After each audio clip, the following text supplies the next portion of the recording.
Abra sua Bíblia comigo, por favor, na carta aos Hebreus. É a carta que nós estamos estudando esse mês agora de dezembro. Carta aos Hebreus.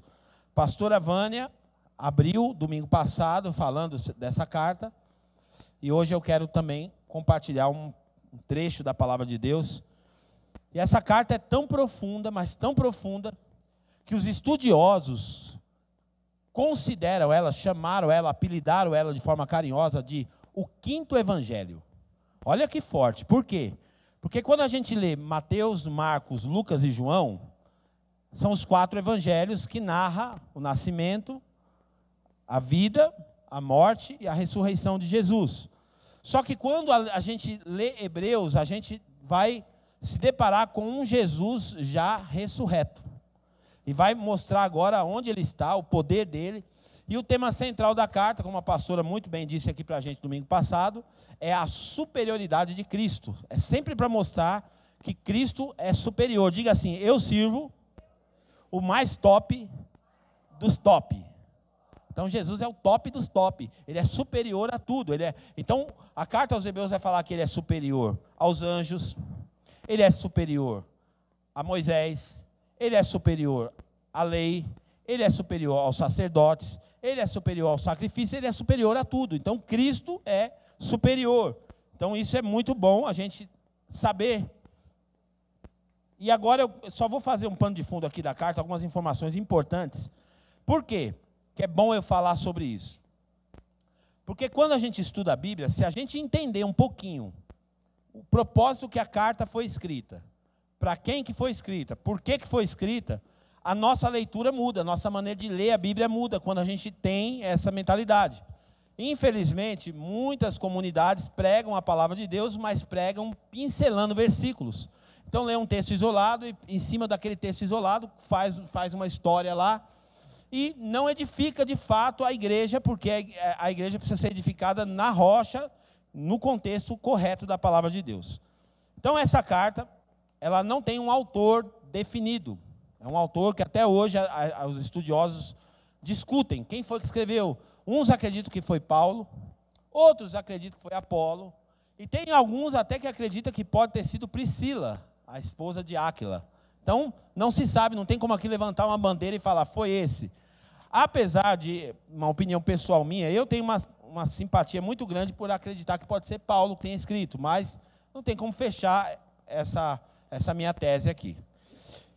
E o interessante daqui é que o autor aos Hebreus, ele escreve para uma igreja que estava sendo perseguida, uma comunidade que estava sendo perseguida. Então essa carta, ela leva o título de Hebreus, não que tivesse uma igreja dos hebreus, não, nada disso, mas era uma comunidade, provavelmente uma comunidade de judeus, que haviam se convertido ao cristianismo, que a gente chama de helenistas. Eles tinham se convertido ao cristianismo, e agora esses judeus estão no meio de uma perseguição. Está acontecendo uma perseguição no contexto da igreja, e esses judeus agora estão todos amedrontados por causa da perseguição da igreja. E a igreja, quando ela foi perseguida, toda a história da igreja é uma história realmente muito intensa e muito tensa também, porque a perseguição da igreja é algo muito difícil. Eu acredito que eu não seria capaz, e nem você, de passar por uma perseguição hoje. Se o Espírito Santo não ajudar a gente não sabe o que é ser perseguido. Às vezes a gente fala, não, eu estou sendo perseguido porque meu chefe não fala comigo no trabalho. Sabe, a nossa perseguição é muito rasa, mas a perseguição do cristianismo, de fato, era uma perseguição medonha, terrível. Então esses irmãos, eles estavam sendo perseguidos. Por quê? Porque eles acreditaram em Jesus, porque entregaram a vida para Jesus e passaram a seguir a Jesus. E isso já se tornou motivo de perseguição. Tudo me leva a crer, e também os estudiosos concordam, ou melhor dizendo, eu concordo com os estudiosos. Atos capítulo 18, só põe para mim aqui como pano de fundo, Atos 18, 1. Que foi nesse contexto aqui, que provavelmente essa carta foi escrita. Diz assim, ó: depois disso, Paulo saiu de Atenas e foi para Corinto. Continua. Ali encontrou um judeu chamado Áquila, natural do Ponto, que havia chegado recentemente da Itália com Priscila, sua mulher. Pois Cláudio, quem era Cláudio? Foi um imperador romano. Pois Cláudio havia ordenado a todos os judeus que saíssem de Roma. Então, esse Cláudio, ele fez um decreto, uma ordem, falou: todo mundo que é judeu, crente em Jesus, sai fora de Roma. Não é para vocês ficarem em Roma. Se vocês crerem nesse tal de Jesus, então aqui não é bem-vindo. E expulsou todos os crentes de Roma. Só podia lá os judeus que não eram cristãos, os judeus que seguiam o judaísmo. Esses podiam ficar de boa. O judaísmo sempre teve uma relação muito boa com o Estado. Mas o cristianismo estava tendo problema com isso. Então agora eles têm que sair. Os cristãos são dispersos por causa dessa perseguição. E essa perseguição, ela aconteceu de uma forma muito fria. E aí, a carta aos Hebreus vai relatar algumas coisas que aconteceu, que eu quero abrir os seus olhos aqui. A primeira coisa, vamos lá para Hebreus capítulo 10. Foi o texto que a pastora Vânia leu, inclusive. Hebreus 10, 32. Então, quando o escritor aos Hebreus está narrando isso, escrevendo essa carta, ele vai falar assim, lembrem-se dos primeiros dias. Quem está falando que lembra quando vocês se converteram, quando vocês foram iluminados, quando a palavra alcançou vocês, depois que vocês foram iluminados, quando suportaram muita luta e muito sofrimento. Porque o que estava acontecendo? A igreja estava sendo perseguida e esses judeus estavam com medo. Alguns deles estavam retrocedendo para o judaísmo de novo, outros deles estavam se desviando e outros deles estavam morrendo de medo, e por conta do medo eles estavam se omitindo, eles estavam, meio que sendo um agente secreto de Jesus ali escondidinho. Então, o escritor está dizendo isso, continua. Algumas vezes vocês foram expostos a insultos e tribulação. Está lembrando, vocês passaram por isso. Em outras ocasiões, fizeram-se solidários com os que assim foram tratados. Então ele está falando, vocês passaram por essa exposição, foram ridicularizados, foram humilhados, e além disso, vocês também têm na história de vocês, que vocês tiveram compaixão desses crentes que passaram por isso. Continua, por favor. Vocês se compadeceram dos que estavam na prisão e aceitaram o quê? Olha só, isso aqui é muito interessante, eu destaco aqui. E aceitaram alegremente o confisco dos seus próprios bens. Então, olha o tipo de perseguição que eles estavam enfrentando. Segura aí, fala para o seu irmão, segura na cadeira agora. Fala para ele assim, segura na cadeira. Porque é pesado. Não precisa nem falar que vai bater na gente. Não precisa nem falar que vão arrancar um dedo nosso. Não. A essa perseguição aqui, nós não seríamos capazes de passar, principalmente na era de hoje. O confisco dos bens. Então, olha para você entender isso na prática. Quando alguém se assumia cristão, as comunidades cristãs se reuniam nas casas. Então, alguém pegava, por exemplo, e abria a casa dele para se reunir, o governo ia e fazia o quê? Tomava a casa da pessoa. Já que você vai reunir para o cristianismo, então dá essa casa aqui, não é mais tua. Confiscava os bens deles. Confiscava o patrimônio deles. Então isso era intimidatório. Quem aqui é da época, não do passado recente, quando o governo Collor confiscou a poupança? Levanta a mão aqui. Olha quantos aí. E você sabe muito bem, tem uns aqui que não sabem nem quem é Collor. Né? Já passa, né? Collor foi um dos presidentes do nosso país, tá? Então o meu pai passou por isso.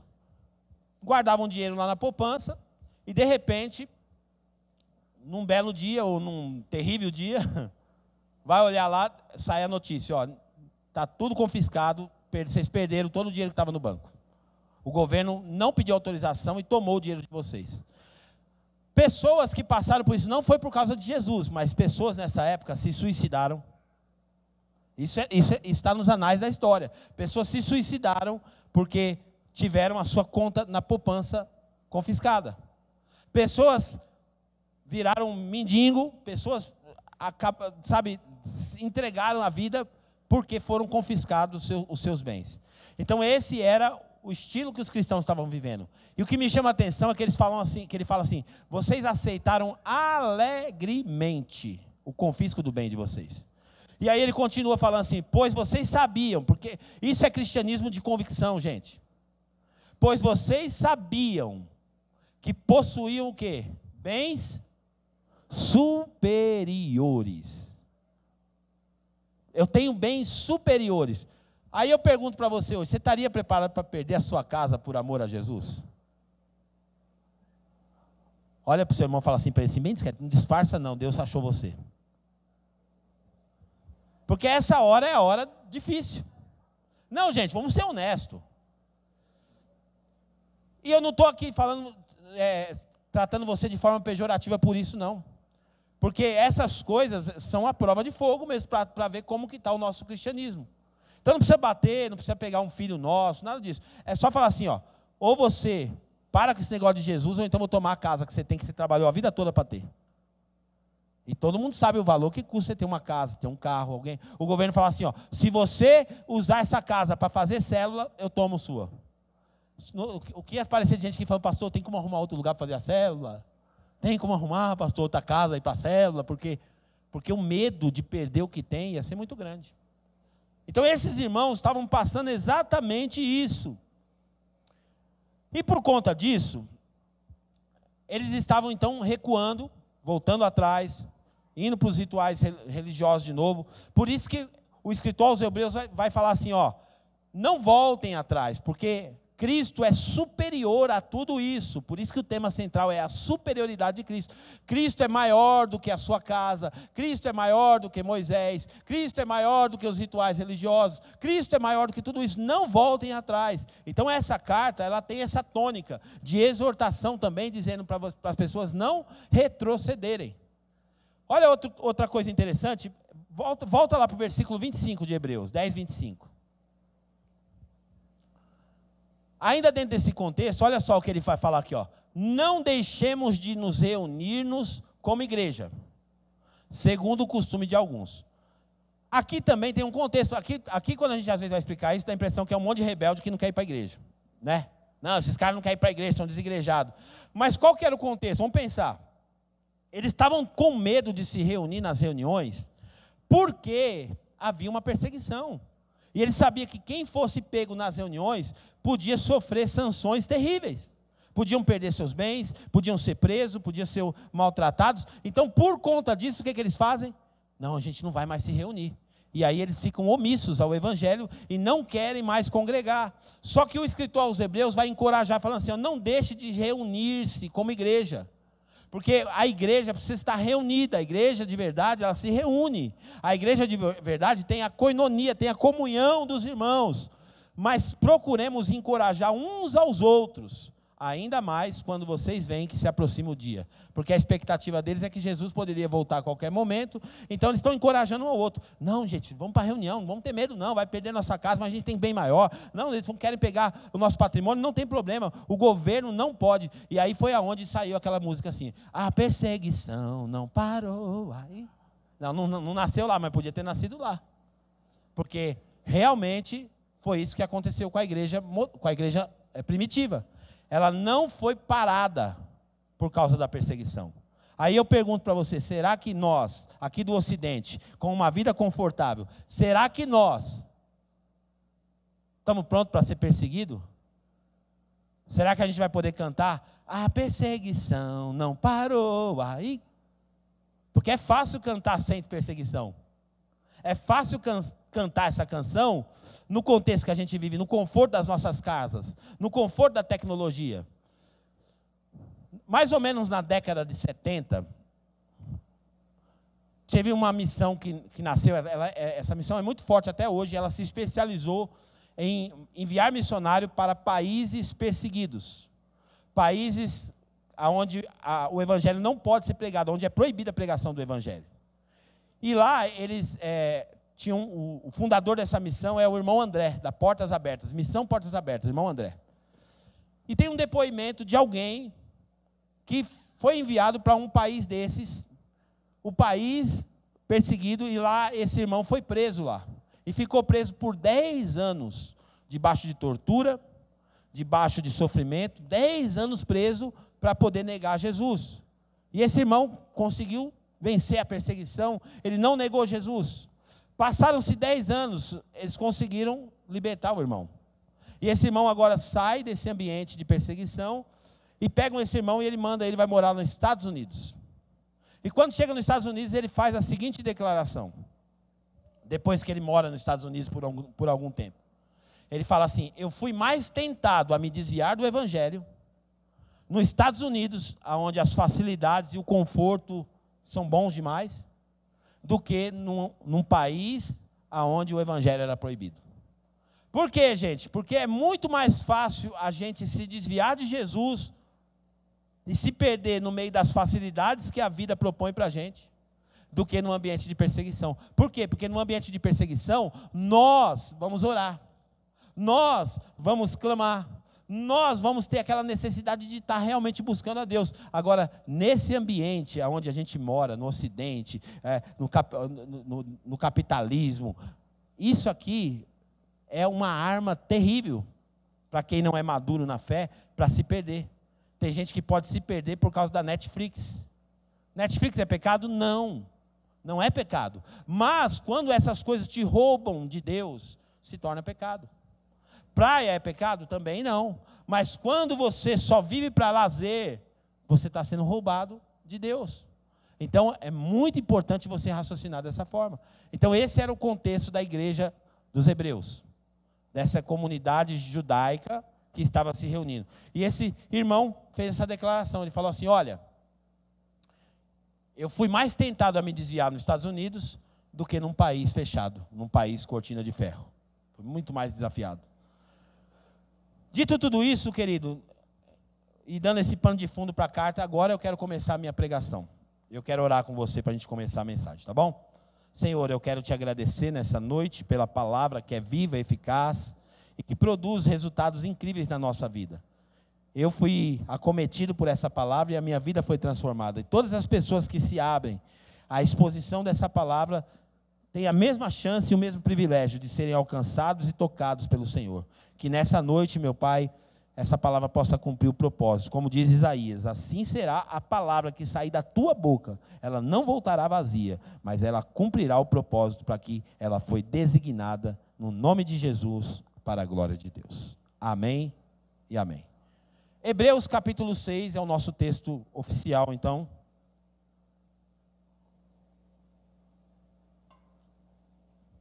E o tema da minha mensagem hoje é coisas que acompanham a salvação. Coisas que acompanham a salvação. Esse tema, se você pesquisar na internet, você vai ver vários pregadores pregando um tema como esse. Por quê?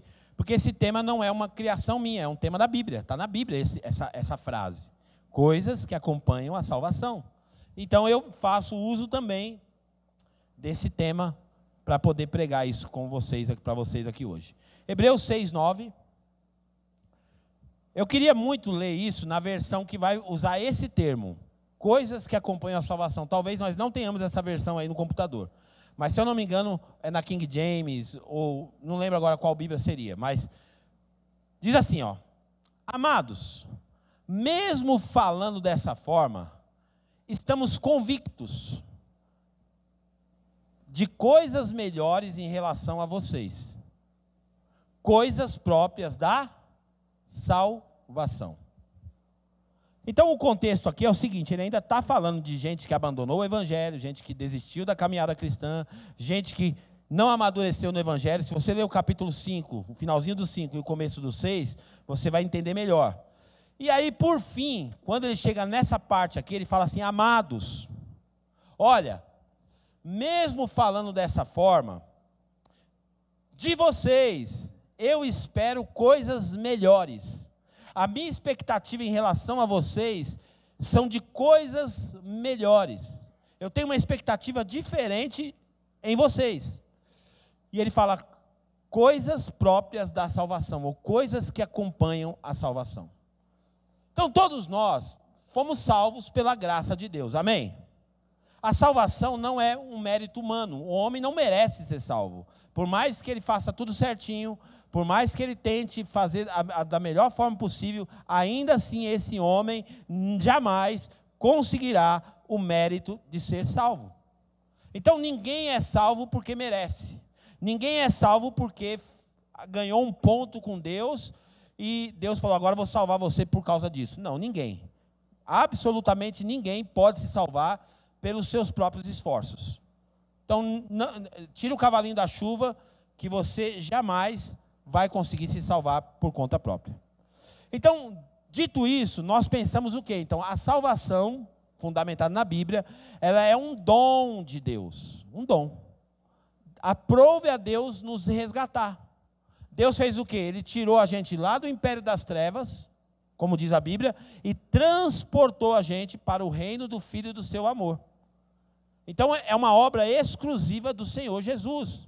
Foi Ele que resgatou a nossa vida, foi Ele que nos tirou do império das trevas, foi Ele que nos trouxe para perto de Deus. A palavra religião quer dizer religai, ou seja, a iniciativa foi de Jesus. Ele ligou novamente o homem a Deus. Então a salvação é uma obra de Deus. Só que quando uma pessoa é salva, essa pessoa recebe nela características que vão identificar se de fato ele foi salvo de fato. Se ele é salvo de fato. Então, falar que é salvo não é uma narrativa. Falar que é salvo não é uma palavra decorada. Não é um argumento humano. A salvação, ela se manifesta em algumas coisas, e esse tema ele é muito abrangente. Eu podia aqui usar várias partes da Bíblia para falar de coisas que acompanham a salvação, mas hoje eu vou falar sobre 3 coisas importantes que acompanham a vida de um salvo. Então ele falando assim aqui aos hebreus, fala assim, olha, tem uma galera que se desviou, tem uma galera que abandonou, tem um pessoal aí que rejeitou a Deus, mas de vocês eu espero coisas melhores. Para quem que ele está falando isso? Está falando para os crentes convictos na sua salvação, aqueles que foram iluminados por Jesus. Então, se hoje essa carta fosse escrita hoje, ele falaria assim, hoje, dia 10 de dezembro de 2023, que hora que é agora? 7 horas da noite, na cidade de Extrema, ele está falando para os crentes dessa cidade, dizendo assim, ó, de vocês eu espero coisas melhores, coisas que acompanham a salvação. De vocês eu espero coisas melhores, coisas que acompanham a salvação. Então, quando a gente é salvo, acontece um fenômeno no mundo espiritual. Então, a salvação, ela não é o ato só de vir aqui na frente, parabéns, você foi salvo, fazer um apelo aqui. Alguém perguntou, pastor, por que não fazem apelo de salvação na igreja? O apelo, ele é estimulante, mas o apelo não define a salvação de ninguém. O fato da pessoa vir aqui na frente e entregar a vida para Jesus não quer dizer nada. Por quê? Porque tantas pessoas que já entregaram a vida para Jesus e voltaram para a lama de novo. Então, não é isso que determina se uma pessoa é salva, não. Então, o que vai determinar é o quê? As coisas que acompanham a salvação. Então, quando a gente encontra Jesus, o que acontece com a gente? A gente nasce de novo. É um novo nascimento que acontece. A nossa velha natureza morre e nós agora nascemos numa nova natureza para agradar a Deus. E todo mundo que nasce em Jesus, nasce o quê? Um bebê, diga assim, um bebê. Um bebê. Ninguém nasce grande. O único homem na terra que nasceu grande foi Adão. Os demais seres humanos, todos eles nasceram pequenininho. E quando o ser humano nasce, fisicamente falando, ele nasce e ele vai precisar aprender muitas coisas na vida dele. Ele vai precisar aprender muitas coisas. Vai precisar aprender a andar, vai precisar aprender a comer, vai precisar aprender a falar, e tantas outras coisas que ele vai precisar aprender. Então não dá para exigir de um bebezinho que ele se comporte como um adulto. Não dá para exigir disso dele. Por quê? Porque ele acabou de nascer. Então quando você nasce no Evangelho, você nasce pequenininho. Só que existe também um outro texto para casar com isso que eu estou falando. Filipenses capítulo 2, versículo 12.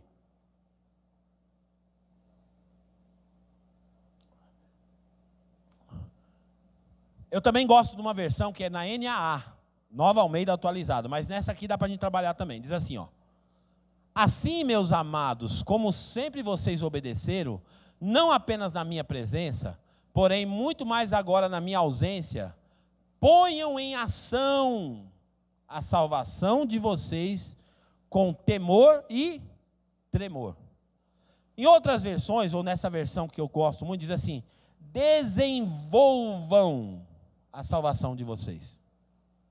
Então, você foi salvo por Jesus. Só que desenvolver a salvação compete a você. Por isso que ele está falando, ponha em ação, ou seja, você precisa desenvolver a sua salvação. Você precisa progredir. A palavra desenvolver significa progredir. Então, é muito estranho olhar um crente que já está 10 anos dentro da igreja com comportamentos infantis. Gugu dadá, quer chupeta, quer mamar, é esquisito demais. Por isso que ele fala aos hebreus, olha, de vocês eu espero coisas melhores.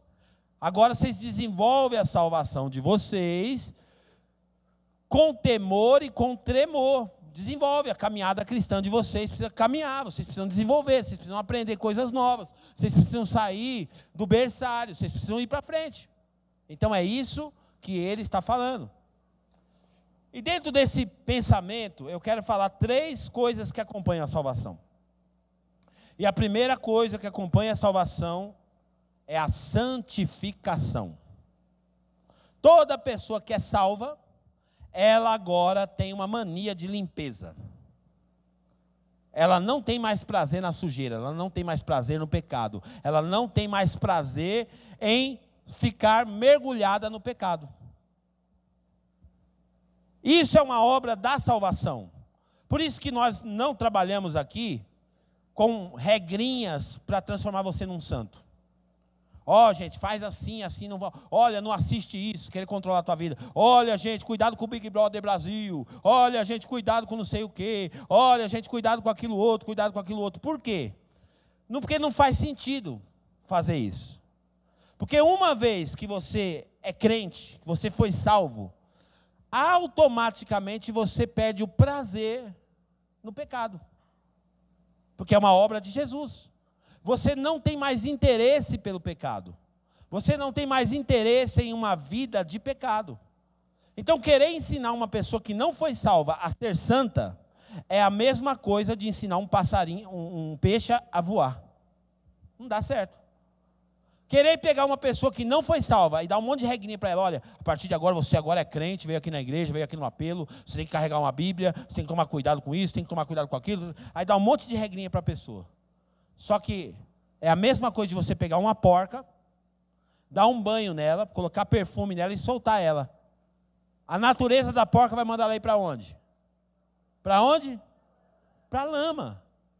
Então, a mesma coisa de você pegar uma pessoa que não foi salva e dar um banho nela, limpar ela, passar perfume nela, depois ela vai voltar para a lama de novo. Então, coisas que acompanham a salvação, a primeira coisa é a santificação. Agora, a santificação é um passe de mágica. Ah, eu entreguei minha vida para Jesus, eu perdi todo o desejo do pecado. Não, você não perdeu o desejo. O pecado continua te assediando. O pecado continua te seduzindo. Então, a primeira coisa que a santificação consciente faz com a gente, porque é assim, como que Deus chama a gente na Bíblia? Deus chama a gente de santo. Se você ler a Bíblia, você vai ver que várias vezes, quando vai se referir à igreja, vai falar, santo, vocês são santos, santo, os santos que estão não sei na onde, o santo que está não sei na onde, o santo, porque todo crente é santo. Olha para o seu irmão e fala assim, você é santo, irmão. Fala assim, apesar de não parecer, você é. Você não parece santo. Tem uns que parecem, tem uns que tem até, daqui de cima eu consigo ver, tem até aquela argolinha aqui em cima, aqui, ó. Alguns aqui, alguns premiados aqui, ó, estou vendo aqui, ó. Tem alguns aqui que tem uma argolinha dourada aqui em cima. Mas nem todo mundo tem. Eu não vou falar para vocês quem é, porque essa visão Deus me deu, brincadeira. Mas você não é santo por causa da sua carinha bonitinha. Então a Bíblia chama isso de santificação posicional. O que é isso? Eu não fiz nada, mas Deus me colocou num lugar de santo. É aquilo que eu preguei no livro de Filipenses. É uma realidade espiritual. Então Deus, quando olha para mim e olha para você, Ele te vê como um santo, porque é a realidade espiritual. Então a forma como Deus te vê como santo não está relacionado ao que você faz ou deixou de fazer, porque é uma posição que Ele conquistou para você. Porém, existe uma outra santificação, que é a santificação progressiva. E essa santificação progressiva tem a ver com o meu estilo de vida, com a forma que eu me comporto aqui, enquanto estou vivendo aqui, enquanto crente nessa terra. Então, progressivamente, eu me comporto como santo. Então, olha só, Lucas capítulo 9, por favor.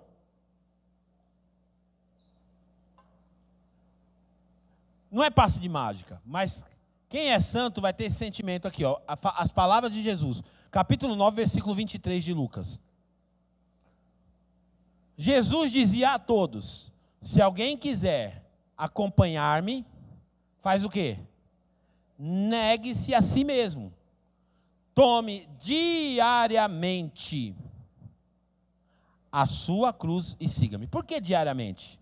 Porque como diz o Thales Roberto, o que o Thales Roberto fala? Todo dia o pecado vem.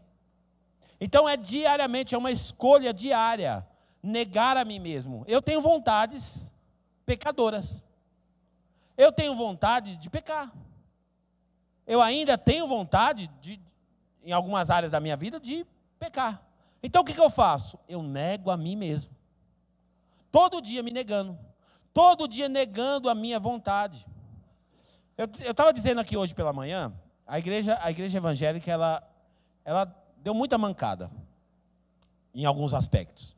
Então, por exemplo, se entra uma pessoa que ela vive na prática da homossexualidade na igreja. Ela é um homossexual. Ela gosta de pessoas do mesmo sexo. Ou uma mulher, ou um homem que tem a prática homossexual.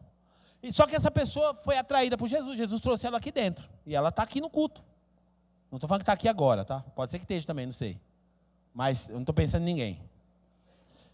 E aí o que acontece? Essa pessoa, ela entrega a vida dela para Jesus. Ela vai lá e fala: eu entrego a minha vida para Jesus. Aí você acha que automaticamente ela vai deixar de desejar? Automaticamente, Jesus entrou na vida, agora perdeu o desejo de sair com outros homens, ou de sair com outras mulheres? Não. Então o que ela vai ter que fazer? Ela vai ter que negar a si mesma. E talvez ela vai ter que conviver com isso até Jesus voltar. Então, tem gente que quer validar o homossexual. Não, eu só vou acreditar que ele converteu mesmo se ele casar. Não, às vezes ele não vai casar. Às vezes ele teve a vida toda atração por homem. A vida dele foi esse, o estilo de vida, gostando de homem. Aí ele conhece Jesus e se apaixona por outro homem chamado Jesus. E agora, por amor a esse homem chamado Jesus, ele abandona todos os outros homens. Ele está negando a si mesmo. Ele ainda tem vontade, ele ainda tem desejo de ter aquelas relações que ele tinha. Mas porque agora ele ama Jesus e ele está numa santificação progressiva, ele nega a sua própria vontade. A mesma tentação do homossexual é a tentação do heterossexual, mesma coisa. Porque se por um acaso o homossexual gosta da pessoa do mesmo sexo, o heterossexual gosta de uma pessoa do sexo oposto. E aí ele tem que se controlar também. O homem, o pessoal tem a fama, o homem é cachorro, o homem é tudo safado. E é verdade, o homem é safado mesmo. Mas o homem de Deus, o que ele faz? Ele nega-se a si mesmo. Não é que agora ele é especial, porque não. A diferença é que agora ele é um heterossexual que nega-se a si mesmo. E que ele não quer mais ter essas relações com outras mulheres. Ele quer viver para uma mulher só. É a mesma coisa, gente. Mas a igreja, às vezes, por isso que às vezes é difícil você consolidar um homossexual dentro da igreja. Porque a gente quer ditar um monte de regra para ele. Não. Ele precisa amar Jesus e negar suas vontades. Todo mundo tem vontade de pecar. Todo mundo tem. Mas quem ama Jesus nega-se a si mesmo. Então, tentação nunca foi pecado. Você sabia que Jesus, ele foi tentado em várias áreas da vida dele, está escrito isso na Bíblia. E uma das tentações de Jesus está lá no Getsemane. Qual foi a tentação de Jesus no Getsemane? Ele ficou tentado a não ir para a cruz. Então, quando ele estava orando, ele falou assim para Deus, assim: Senhor, eu não estava muito afim de ir para essa cruz aí, não. Eu não estou muito afim desse negócio de cruz, não, Senhor. Não tem como o Senhor mudar a agenda aí, não. Aí na hora ele nega-se a si mesmo. Na hora, Jesus homem, Jesus quanto homem. Ele nega a si mesmo, ele fala o quê? Todavia seja feita a sua vontade. Isso foi uma tentação que Jesus enfrentou naquele momento. A tentação de não ir para a cruz. A tentação foi tão grave, meu irmão, que a Bíblia diz que ele começou a suar sangue. O estado de aflição que Jesus enfrenta naquele momento foi tão terrível que o seu suor se converteu em sangue. Alguém disse que foi muito mais difícil para Jesus vencer o Getsemane do que vencer a própria cruz. Porque nós somos sabotados por nós mesmos. Uma vontade muito grande de fazer o que quer. Só que quando nós entregamos a nossa vida para Jesus, nós não vivemos mais para nós mesmos. Então é isso que muda. É o amor por Jesus. E agora, como prova desse amor, por isso que alguém disse uma vez uma canção: santidade ao Senhor é a maior prova de amor. Então o que é ser santo? É amar a Jesus. Negar a minha vontade, negar os meus desejos, para fazer a vontade de Jesus. Olha o que aconteceu comigo. Eu fui para São Paulo um dia, eu não lembro quem estava comigo, mas eu estava com mais 2 irmãos, eu não lembro quem era. Eu peguei um Uber, e aí um senhor, mal entrei no Uber, eu fui no banco da frente, os 2 irmãos foram no banco de trás. Aí parei na frente de um posto de gasolina, no farol, ele parou na frente no farol, no posto de gasolina. Não deu nem tempo de me identificar, nem nada, não deu tempo de desenrolar uma conversa. Ele falou assim para mim: rapaz, olha que gostosa aquelas meninas do... Na hora falou para mim: meu Deus, Senhor, a tentação de... Porque eu fui sugestionado naquele momento, de querer olhar para aquele lugar. Mas aí o que eu fiz? Eu neguei a mim mesmo. E todo dia a gente tem que tomar essa decisão, gente. Todo dia. Todo dia a gente é tentado a olhar para onde a gente não quer olhar. Olha como é que isso é forte. Vamos lá para Hebreus. Hebreus capítulo 12.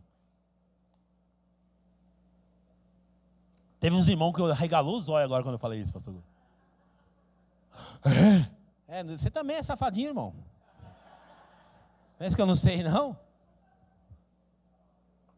Estou aqui, minha esposa está aqui, ó. Aqui tem uma vantagem aqui nessa igreja, que a gente não tem vergonha de falar nossas misérias não, meu irmão. Hebreus capítulo 12, olha o que Paulo vai falar. Paulo não, desculpa, a tentação de falar que é ele, mas o escritor aos Hebreus vai falar assim, ó. Hebreus 12, 1, põe para nós, por favor. Eu sei que tem mulher que está agora beliscando, mas você não faz isso não, né? Você não faz. Olha, se eu pegar você fazendo isso que o pastor falou aí... Eu oro para você nunca cair na mão desse Uber que eu caí, meu irmão. Olha lá. Portanto, também nós, uma vez que estamos rodeados de tão grande nuvem de testemunhas. Por que ele está falando isso? Porque tem um contexto, o capítulo 11. O capítulo 11 é a galeria da fé. Fala o nome de um monte de homem de Deus e de um monte de coisas que esses homens fizeram. Então eles são referência para eles. Então ele está falando assim, olha, nós estamos rodeados de um monte de testemunha de gente que venceu a sua vida cristã. Livremos-nos de tudo que nos atrapalha.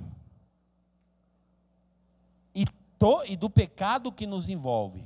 E corramos com perseverança a corrida que nos é proposta. Deixa eu dar luz para esse texto aqui, para você entender o que o autor estava pensando quando escreveu isso. Na Grécia, todo mundo sabe que as Olimpíadas é antiga, esse negócio de Olimpíadas, e lá na Grécia já tinha as Olimpíadas. Então ele está tentando falar uma linguagem que eles pudessem entender. E sabe como é que os atletas faziam na Grécia? Eles amarravam. Eu fiz academia, e na academia, está aqui a nossa personal aqui, que judia do pessoal na academia. O pessoal na academia, eles põem um chumbo aqui no pé. Como é que é o nome daquilo lá? É um negócio que põe aqui no pé. E manda você fazer exercício com aquele chumbo ali. Aí você fica assim e tal. E o negócio é pesado. E lá na Grécia eles faziam isso. Eles colocavam esse peso no pé dos atletas e mandavam o atleta correr. E aí o atleta tinha que correr com aquele peso. E isso era uma forma de treinamento. Porque na hora que soltasse aquele peso deles, eles iam sentir leve o corpo e aí ia ganhar velocidade. Então isso era uma forma de treinamento. E o autor está pensando nisso. Ele está pensando o seguinte: olha, vocês devem se livrar de todo o peso E ele está pensando exatamente nesse peso, de todo o peso que atrapalha vocês, e vocês devem correr. E outra coisa interessante, ele fala assim, ó, e livremos-nos de tudo que nos atrapalha, e do pecado, porque assim, essa versão aqui não está falando isso, mas a versão, põe na ACF para nós, para ficar um pouco melhor. A ACF tem aí, será? Vamos ver.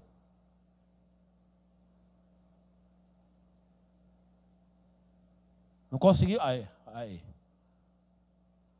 Portanto, também nós estamos rodeados de uma tão grande nuvem de testemunhas, deixemos todo o embaraço e pecado. A versão que eu mais gosto é a versão que fala assim, tira todo o peso.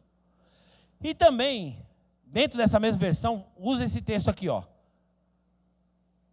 E o pecado que tenazmente nos assedia. Pecado que tenazmente nos assedia. E aí eu fui pesquisar essa palavra, tenazmente. E essa palavra tenazmente é como se fosse algo que gruda, algo que é pegajoso. Talvez o cara que inventou a cola, como é que é o nome da cola? Tenaz. Pensou exatamente nisso. Cola tenaz. É algo que vai grudar. Então, às vezes, você não está querendo pecar intencionalmente. Só que hoje, para você ver pornografia, você não precisa mais comprar uma revista como era antigamente. Hoje você está andando de carro e a pornografia está andando na rua. Sim ou não? Pornografia na rua, explícita. Você está assistindo um filme, vou assistir esse filme, aí você vai lá na sinopse, todo o cuidado do mundo, vê a classificação do filme, vê, não, esse filme aqui dá para assistir. Aí você está assistindo lá com a família, sentado, esposa, filho no sofá, daqui a pouquinho, uma cena do nada entra. Ou entra uma mulher beijando outra mulher, ou um peladão aparece lá, ou então aparece alguém com as coisas de fora e tal. E aí você fala, meu Deus, o que é isso e tal? E pega e aquela loucura, pelo menos na minha casa, assim, pega o controle e muda. E minha esposa fala, tira esse negócio daí, não sei o que e tal, uma loucura. E já quer bater na gente ali no sofá, tira esse negócio e tal. Por quê? Porque o mundo está desse jeito hoje. Então esses pecados que nos rodeiam, que nos cercam, tenazmente quer colar na gente. Então, você está entendendo que não é uma vontade de pecar, mas o ambiente está carregado de pecado. E esse pecado tenta nos assediar, tenta colar na gente. Então, todos os dias você precisa negar a si mesmo, como diz lá em Lucas. Todo dia você tem que fazer uma escolha. Como o Thales Roberto novamente. Mas eu escolho Deus. Eu escolho ser amigo de Deus. Eu escolho Cristo todo dia. Eu já morri. Essa música é profunda, eu amo essa música. Eu já morri para a minha vida e agora eu tenho a vida de Deus. A minha escolha é Deus. Então, ser santo é escolher Deus todos os dias. Deu para você entender? Amém? Amém ou não amém? Então, isso é ser santo, gente. Ser santo não é um mantra, um monte de regrinha para você. Não, é desafiador. Todos nós temos que lidar com os pecados que nos assediam todo dia. Mas a saída é: negue-se a si mesmo. Tome a sua cruz diariamente e segue Jesus. Por exemplo, vamos lá, põe para nós, por favor, Efésios 4:24.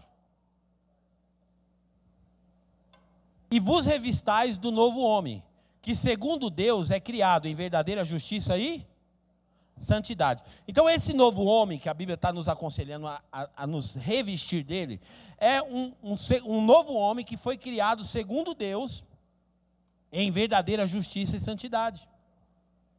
Então, é plano de Deus para nós. Então, coisas que acompanham a salvação, a santificação, a santidade. Porque esse novo homem nasceu para isso. Por exemplo, 1 Tessalonicenses 4:7.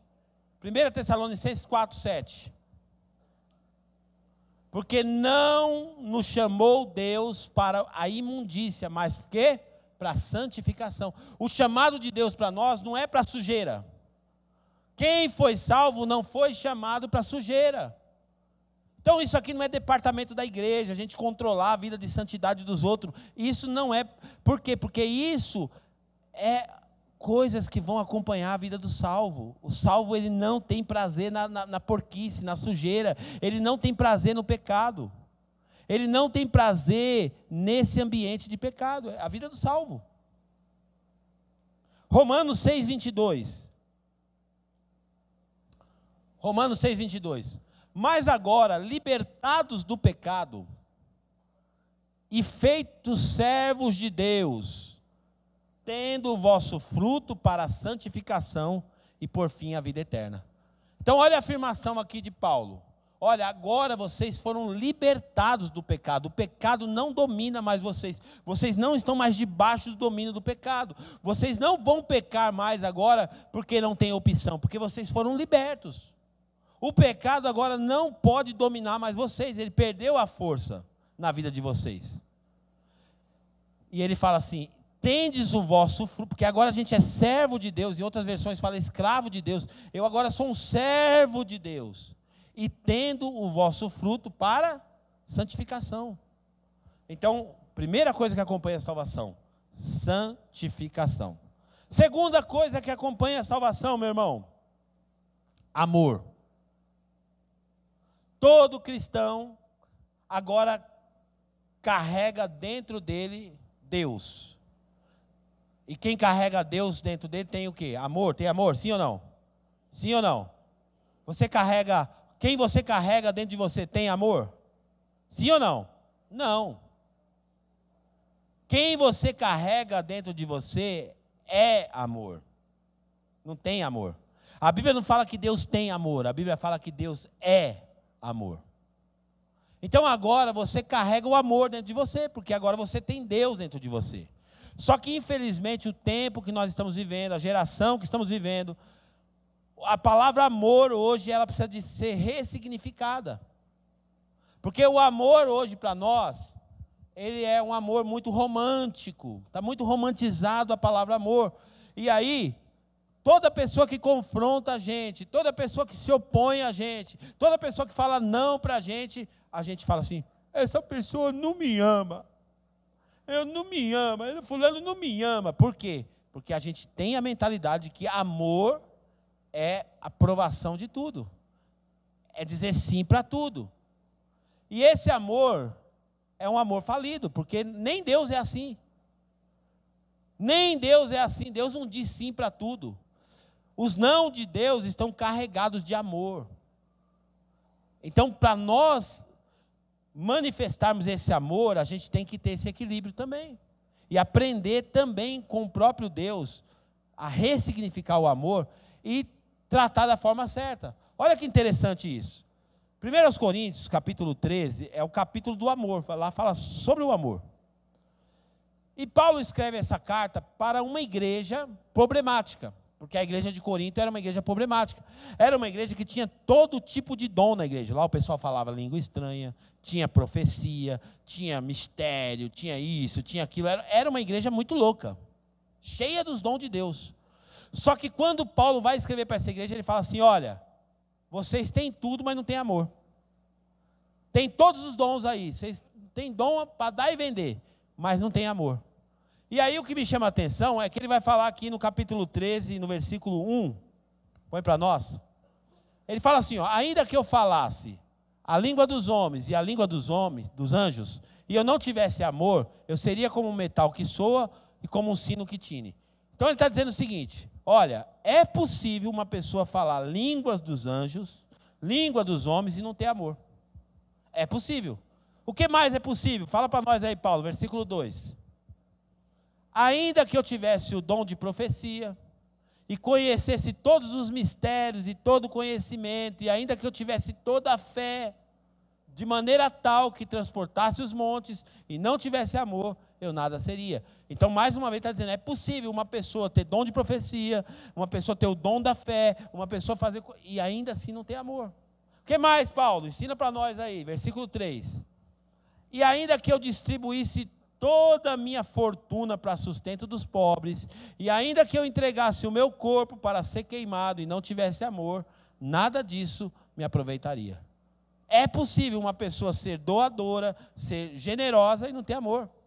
É possível uma pessoa entregar o próprio corpo e não ter amor. Por quê? Porque o amor precisa ser ressignificado. O que é o amor, gente? O amor, ele precisa saber falar não. O amor precisa saber confrontar. O amor não quer dizer... Hoje na igreja tem o linguajar, né, do amor, né? Aí, meu amado, minha amada. Aí o pessoal olha assim e fala assim, muita falsidade nesse negócio. Muita falsidade. Por quê? Porque tem muita palavra carinhosa e pouca ação. Tem muita palavrinha melosa. Não sei se você já viu isso. Às vezes, num casal, por exemplo. Eu já me surpreendi, não foi nenhuma nem duas, foi várias vezes. Aí você vê um casal, meu bebê, meu amorzinho, meu cheirosinho, minha florzinha, não sei o que, tudo. Aí todo mundo olha e fala, nossa, que casal top. E daqui a pouquinho do nada estoura, separaram. Mas como um negócio desse? Porque muita melação e pouca ação. Então o amor, ele não pode ser fingido. Ele não pode ser apenas um discurso da igreja, meu amado, minha amadinha, não sei o que tudo. Sai do seu lugar, cumprimenta 20 irmãos, irmão, não sei o que tudo. O amor, ele precisa ser completo. Vai ter hora que o amor vai dizer sim, mas vai ter hora que o amor vai ter que dizer não. Vai ter hora que o amor vai estar disponível, vai ter hora que ele não vai estar disponível. É a mesma coisa um filho.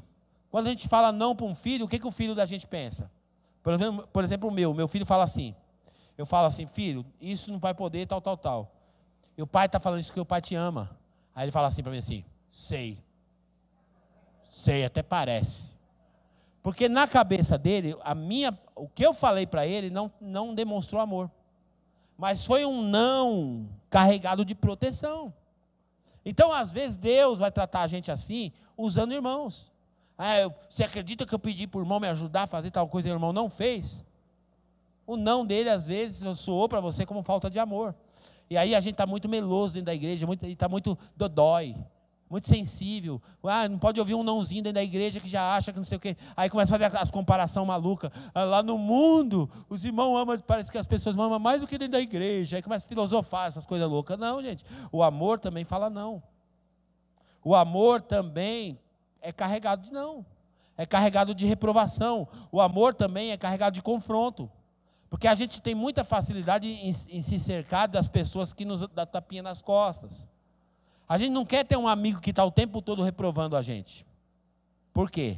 Porque nós temos uma interpretação errada do amor. E às vezes a Bíblia fala que o homem, ele é provado. Como é que é o texto de Provérbios que fala? Que melhor é as feridas. Como é que é? Você lembra desse texto? Conhece esse texto, pastor? Melhor é as feridas feitas... Ajuda aí, pastor, esse texto eu quero achar. Melhor é as feridas feitas pelo amigo... Ajuda aí, está na Bíblia, gente. Está na Bíblia, eu não estou mentindo não. Está na Bíblia esse negócio aí. Acha aí, pastor, porque eu não vou passar por mentiroso aqui na frente da igreja, não. Eu sei que está na Bíblia. Quem achar primeiro vai ganhar um... Não. Oi? Provérbios 27:6. Não falei que estava na Bíblia, gente? Olha aí. Olha aqui, está na Bíblia. Espero que você tenha falado certo, hein, Gui? Leais são as feridas feitas pelo amigo, mas os beijos do inimigo são enganosos. Está na Bíblia. Mas o que a gente gosta? De beijinho. Meu amado, amada, querida, como você está, não sei o que e tal, tudo. Procura amigos que te façam feridas. Procurem amigos que também vão ferir você, porque esses amigos são talvez os melhores que você vai encontrar. É muito forte isso. 1 João 4,16.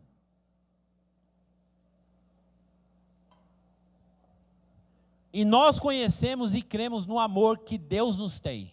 Deus é amor. E quem está no amor, está em Deus e Deus está nele. Então, ressignifica o amor. Para de assistir Ursinho Carinhoso e vem para a vida real. Fica só no Ursinho Carinhoso, aí fica achando que todo mundo tem um coração assim, sai no coração do peito. Não, querido. É assim, né? Ursinho Carinhoso, não é assim, pastor? Aí... Não, quer sai dessa vida, irmão. Para de ser dependente emocional dos outros. Entenda. O amor tem várias facetas.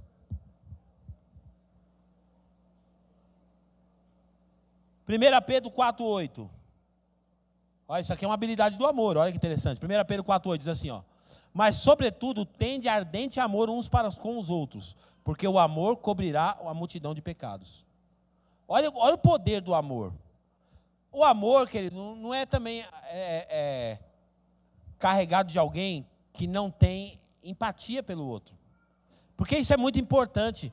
Às vezes a gente não sabe lidar com caído dentro da igreja. E isso o maior erro da igreja. Porque às vezes a igreja tem dificuldade de lidar com caído. Às vezes as pessoas caem dentro da igreja. E aí tudo que elas querem é um lugar seguro para cair. Pode acontecer, gente, pode acontecer com qualquer pessoa. A Bíblia fala, aquele que está em pé, cuide para que não caia. Não quero cair, eu sei que você também não quer cair, mas a igreja precisa aprender a acolher os caídos. E o amor, ele cobre uma multidão de pecados. Isso é a Bíblia que está ensinando para a gente. O que mais que a Bíblia fala sobre amor? 1 João 4:8, 4:7 e 4:8. 4:7 e 4:8. Vamos lá. Vai para o 7. 4:7, isso. Amados, amemos uns aos outros, porque o amor é de Deus. E qualquer que ama é nascido de Deus e conhece a Deus. Então, é coisa que acompanha a salvação. O amor acompanha a salvação. Quem foi salvo vai amar. Ele vai ser, o amor dele precisa só ser ressignificado, mas ele tem que aprender a amar. Continua, 8. Aquele que não ama não conhece a Deus, porque Deus é amor. 1 João 3,10. 1 João 3,10 diz assim: nisso são manifestos os filhos de Deus e os filhos do diabo. Qualquer que não pratica a justiça e não ama seu irmão, não é de Deus. Então aqui a Bíblia está pegando um pouquinho mais pesado, está dizendo assim, ó. Os filhos de Deus e os filhos do diabo são identificados por uma coisa: a falta do amor. Agora, o tema central do que eu quero ensinar aqui hoje é: vamos aprender a ressignificar o amor.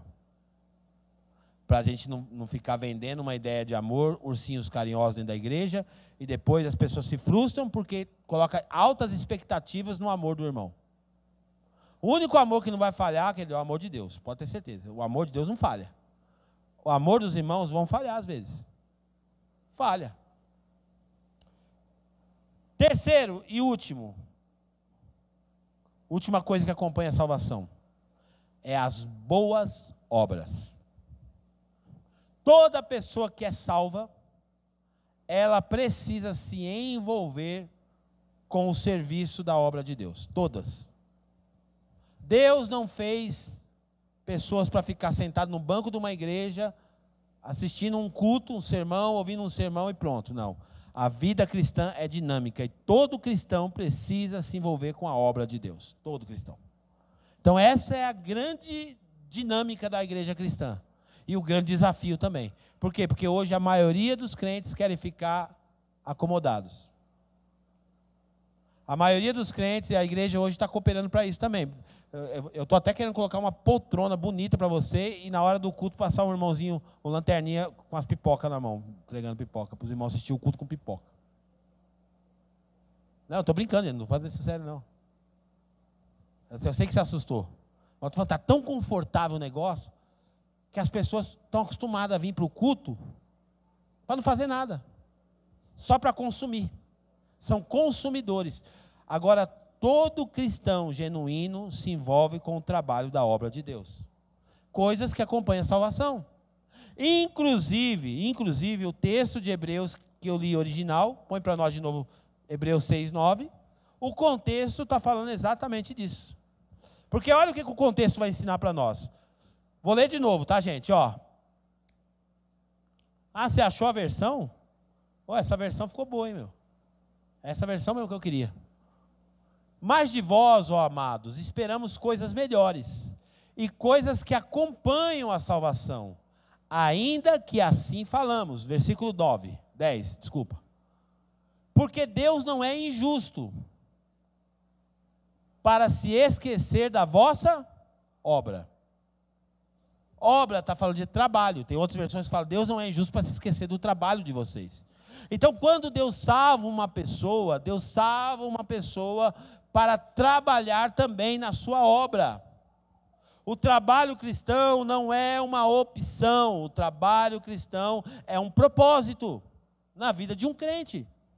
Então, por exemplo, numa igreja como a nossa, tem várias formas de você se envolver no trabalho.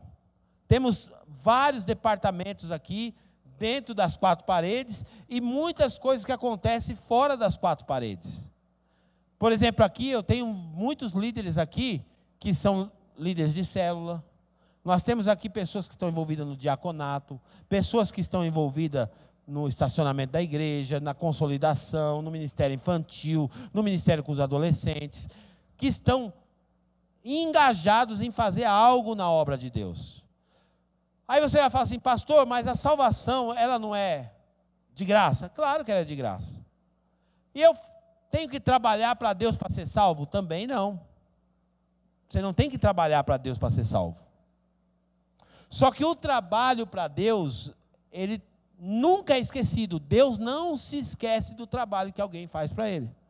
Deus é o melhor patrão e Deus recompensa quem trabalha para Ele. Isso é um fato. Quem trabalha para Deus, recompensa tem.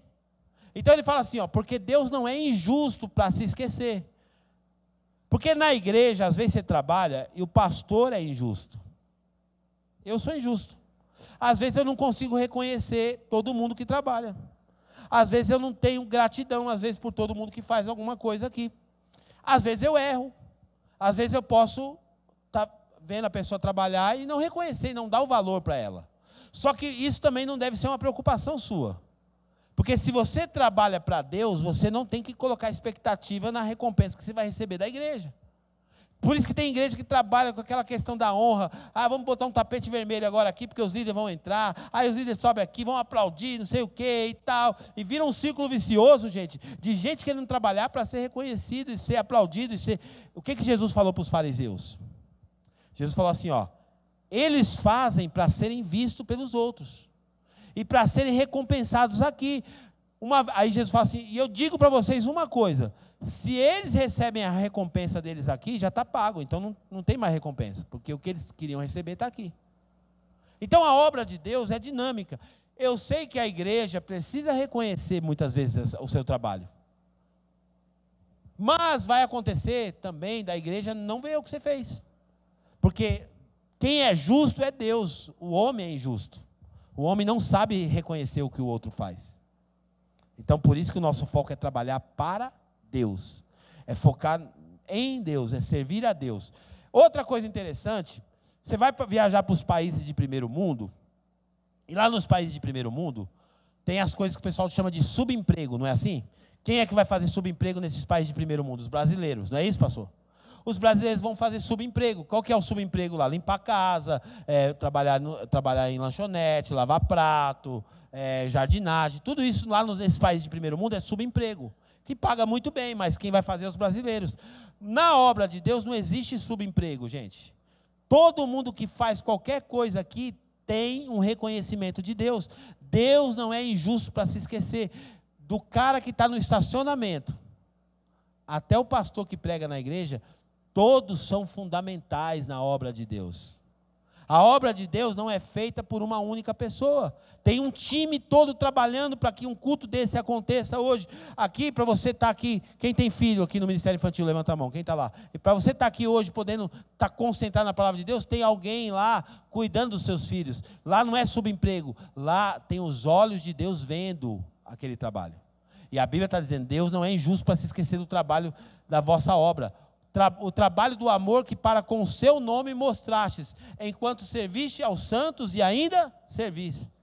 Ou seja, vocês ainda estão trabalhando, não é algo que eu fiz de vez em quando. Não, eu ainda estou engajado no trabalho da obra de Deus. Eu ainda estou trabalhando na obra de Deus. Eu ainda estou fazendo algo na obra de Deus. Aí você fala, pastor, e se eu quiser servir a Deus, mas não quiser trabalhar, o que eu sou? Quer mesmo saber? Quer mesmo saber ou não? Sim ou não? Um servo inútil. Pastor, agora você pegou pesado. Não é eu, é Jesus que falou isso. Servo inútil. O que é alguém inútil, gente? É pejorativo? Não, eu não estou tratando você de forma mal educado. Eu estou usando um termo bíblico para dizer que quem não está engajado na obra de Deus, depois que foi salvo, que foi iluminado por Deus, ele é um servo de Deus, mas um servo inútil, que não está engajado naquilo que Deus tem para ele. O que é uma pessoa inútil? É alguém que não está tendo utilidade no reino. Faz uma pergunta para você mesmo: no que você está servindo o reino de Deus? Qual é o seu papel no reino de Deus? Qual é o seu propósito? Como você está se dispondo para servir o reino de Deus? Gente, nós precisamos realmente mexer com a igreja, mexer com os irmãos, para tirar todo mundo da zona de conforto. Todo mundo. Então, o servo inútil, a Bíblia ainda é muito mais além, gente. Sabe quem que a Bíblia chama de servo inútil? Não é quem não faz nada. É quem faz só o que manda. Está na Bíblia isso. Então, por exemplo, se eu falo assim, ó, irmão, vai no estacionamento. Aí o cara vai lá no estacionamento e fica todo feliz. Eu estou aqui trabalhando no estacionamento porque me pediram para fazer. Servo inútil. Por quê? Porque o servo útil, ele faz além. Ele não fica escolhendo o lugar, ele faz além do que ele foi designado para fazer. A Bíblia fala sobre isso. Então, vamos procurar utilidade no reino de Deus. Vamos fazer algo no reino de Deus. Pega 2023, que já ficou para trás, e se posiciona, fala: 2024 eu vou me engajar na obra de Deus. Eu vou me posicionar. Eu vou fazer uma célula, eu vou entrar no diaconato da igreja, eu vou me engajar com o ministério infantil, eu vou trabalhar na consolidação, eu vou ajudar na filmagem da igreja. Tem aqui a mídia da igreja que ainda é muito modesta ainda. Vamos engajar isso daqui. Tem muita coisa para a gente fazer. Muita coisa para a gente fazer. Então, nós não somos consumidores. Olha só, Efésios 2:8, eu estou encerrando, gente. Efésios 2:8. Está achando que essa parte é meio salgadinha essa parte, pastor? Mas faz parte, é amor, viu, gente? Não estou com raiva de ninguém, eu estou amando vocês. Ó, esse texto aqui é muito conhecido, é o texto preferido de Lutero. Ele fala assim, ó: porque pela graça sois salvos por meio da fé. E isso não vem de vós, é um dom de Deus. Ou seja, a salvação é garantida, porque é pela graça. Então não é o homem que faz nada para se salvar. Versículo 9. Não vem das obras. Aí a gente lê esse texto aqui, pastor Guto, e aí fala: já que não vem das obras mesmo, então eu não tenho por que fazer nada. Estou salvo mesmo. A salvação não vem das obras, para que ninguém se glorie. Ninguém vai poder bater no peito e falar: fui salvo porque eu trabalhei na obra de Deus, eu fiz muito para Deus. Não. Isso tudo não conta para a sua salvação. Isso conta para o galardão, para a salvação não. Agora, olha lá, vamos lá, continua. Que é essa parte ninguém lê, que é o versículo 10. Porque somos feitura sua, criados em Cristo Jesus, para o quê? Para as boas obras. Então nós fomos criados por Deus, esse novo nascimento que aconteceu na nossa vida, nós fomos criados para as boas obras, as quais Deus preparou quando? Quando que Deus preparou isso aqui? Antes de te salvar, Ele já tinha preparado um trabalho para você. Antes dele salvar você, Ele já tinha preparado um trabalho para você andar nele. Aí você pergunta assim: oh pastor, eu ainda não descobri o meu propósito. Eu amo essa afirmação. Sabe o que é propósito, gente? Propósito não é algo específico. Propósito é aquilo que aparece para você fazer naquele momento. Então, de repente, naquele momento, a oportunidade de você cuidar de criança na igreja é o teu propósito. Pode ser sazonal, pode ser que você fique por um tempo lá, mas você está sempre à disposição de Deus. Eu fico pensando em Isaías, capítulo 6. O Isaías, o que ele fez? Quando Deus chamou ele, Deus falou assim: quem há de ir por nós? A quem enviarei? Aí o Isaías fala o que para Deus? Eis-me aqui, envia-me a mim. Isaías não perguntou aonde que Deus ia enviar ele. Isaías não perguntou o que Deus ia fazer. Não, Deus, o Senhor quer me enviar, mas meu dom é o louvor. Oh, Deus, o Senhor quer me enviar, o meu dom é cantar na igreja. Oh, Deus, o Senhor quer me enviar, mas o Senhor tem que ver que o meu dom é pregar. A gente quer servir a Deus com as nossas preferências. Quando você faz só aquilo que você gosta, você não está servindo a Deus, você está servindo a você mesmo. Você e eu precisamos estar disposto para fazer o que pingar, meu irmão. Aonde que estão precisando, é mais ou menos isso. Aonde estão precisando de mim, eu não quero ser inútil. Aonde estão precisando de mim, eis-me aqui. Envia-me a mim. Aonde é que está precisando? Qual que é a área da igreja que está mais precisando de mim? Eu estou à disposição. Nós fomos chamados para as boas obras. Deus não fez crente espectador. Você não veio aqui para assistir culto, para ficar sentado numa cadeira, vir aqui comer a palavra de Deus e ir embora para sua casa. Não. Deus te chamou para as boas obras, para que você andasse nelas. Amém?